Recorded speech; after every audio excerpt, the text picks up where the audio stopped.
Mutual funds అంటే ఏంటి? మీరు నెలకి 500 పెట్టుబడి పెట్టి భవిష్యత్తులో లక్షలు సంపాదించవచ్చు అని చెప్తే నమ్ముతారా? అది ఎలా సాధ్యమవుతుందో తెలుసుకోవాలంటే ఈ వీడియోను చివరి వరకు చూడండి. అందరికీ నమస్కారం. ఈ రోజు మనం చాలా మందికి వినిపించే కానీ పూర్తిగా అర్థం కాని ఒక విషయం గురించి మాట్లాడుకుందాం. అదే మ్యూచువల్ ఫండ్స్. చాలా మంది ఇలా అడుగుతారు. మ్యూచువల్ ఫండ్స్ అంటే షేర్సా? డబ్బులు పోతుందా? చిన్న మొత్తంతో మొదలు పెట్టచ్చా? ఇలా అనేక రకాల సందేహాలను ఈ వీడియోలో సింపుల్ గా తెలుగులో తెలుసుకుందాం. మ్యూచువల్ ఫండ్స్ అంటే ఏంటి? సింపుల్ గా చెప్పాలంటే చాలా మంది డబ్బును ఒక చోట కలిపి ఆ డబ్బును నిపుణుల పర్యవేక్షణలో వివిధ కంపెనీల్లో పెట్టుబడి పెట్టడాన్ని మ్యూచువల్ ఫండ్ అంటారు. ఉదాహరణకు మీరు ఒక 1000 రూపాయలు పెట్టారు, ఇంకో 100 మంది కూడా మీలాగే పెట్టారనుకోండి. ఇప్పుడు ఆ అందరి డబ్బుని కలిపి ఒక పెద్ద మొత్తం తయారవుతుంది. ఆ మొత్తాన్ని ఫండ్ మేనేజర్ అనే నిపుణుడు మంచి కంపెనీల్లో పెట్టుబడి పెడతాడు.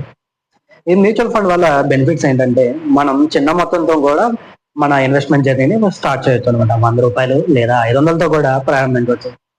నిపుణులు నిర్వహించడం వలన మీకు స్టాక్ మార్కెట్ తెలియకపోయినా మీ డబ్బులు నిపుణుల పర్యవేక్షణలో నిర్వహిస్తారు కాబట్టి రిస్క్ తగ్గుతుంది. అంతేకాకుండా డబ్బు ఒక్క కంపెనీలో కాకుండా అనేక కంపెనీల్లో పెట్టడం వల్ల రిస్క్ చాలా మటుకు తగ్గుతుంది.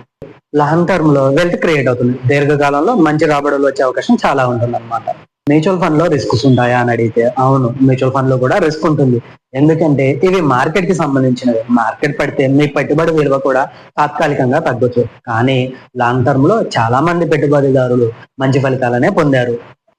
మ్యూచువల్ ఫండ్ అనేది చిన్న మొత్తాలతో డిసిప్లైన్డ్ గా పెట్టుబడి పెట్టి భవిష్యత్తుకి వెల్త్ క్రియేట్ చేసుకునే ఒక మంచి మార్గం. కానీ పెట్టుబడి పెట్టే ముందు సరైన సమాచారం తెలుసుకుని మీ ఫినాన్స్ గోల్ కి తగ్గట్లు ఎంపిక చేసుకోవాలి.